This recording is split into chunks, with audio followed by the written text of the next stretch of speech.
there. Thanks for joining today. My name is Colleen. It is Wednesday, October 9th. It is National Take Your Parents to Lunch Day. I missed out on that one, so I'll have to make it up to them. It's also National Bring Your Teddy Bear to School or Work, National Stop Bullying Day, and National Moldy Cheese Day. And that one kind of got me giggling a little bit. But it's not the moldy cheese that we throw out because it's gross. It's actually referring to cheese like blue cheese. So now we're in October. It's officially changing, into the fall season with the cooler temperatures and the leaves changing. And I'm really enjoying watching the beauty around me. At the same time, we know that there's folks down on the southern East Coast that are getting hit hard with the hurricanes during this season. And we just want to remember to lift them up. The leaders who are making decisions on for the safety of these families, as well as the families that need to evacuate or, are dealing with the storm, that they would just be safe and experience God's presence, love, and goodness during this time. So I've been reading the book of Psalm, just going through it, a chapter at a time, just really digging in to what the writers are saying. And today we're going to look at Psalm 55. Now this one was written by David, and I was quite taken back by the language, the descriptive language that he uses. And I want to pull pieces out of that. Now in this story, we're familiar with times where David's in battle, or, David fought Goliath, or King Saul was chasing him. But in this particular passage, it's talking about David and how he's struggling with people that he was close to or trusted that were conspiring against him, and how that impacted him. And so this is what he has to say. Starting in verse 1, he says, "Listen to my prayer, O God. Do not ignore me. Hear me and answer me. My thoughts trouble me, and I am distraught." Jumping down to verse 4, he says, "My heart is in anguish within me. The terrors of death have fallen on me. Fear and trembling have beset me. Horror has overwhelmed me." Those are such descriptive words of the struggles he was dealing with.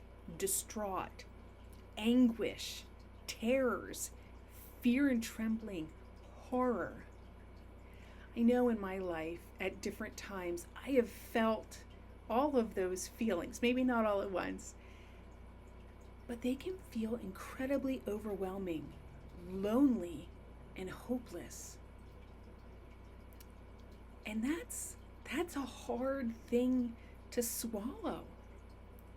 But I love how by verse 16, after David lays this all out, the next thing he says is, "But I trust in you." Starting in verse 16, he says, "As for me, I call to God, and the Lord saves me. Evening, morning, and noon, I cry out in distress, and he hears my voice. He rescues me unharmed." Jumping down to verse 22, he says, "Cast your cares on the Lord, and he will sustain you. He will never let the righteous be shaken." And he ends the passage with, "But as for me, I trust in you." Wow. David has gone through a lot of stuff, and yet he realizes that he can trust in God. God is always there. He's a constant. From the beginning of time, he has been the same. His word is true, and we can trust it. In 1 Peter chapter 5, verse 7, it also says, "Cast all your anxiety on him, because he cares for you." Whatever you're dealing with today, big or small, God cares for you. He loves you, and he wants to walk alongside of you. Call out to him. You don't need fancy words or to speak eloquently. He just wants you just the way you are. If you have more questions on how to deal with things going on in your life, how do I talk to God? Does He really care? Please reach out. We would love the opportunity to dig into the Bible more and share how much He loves you. And as always, in the book of Numbers it says, "The Lord bless you and keep you. The Lord make His face shine on you and be gracious to you. The Lord turn His face toward you and give you peace." Shalom, my friend.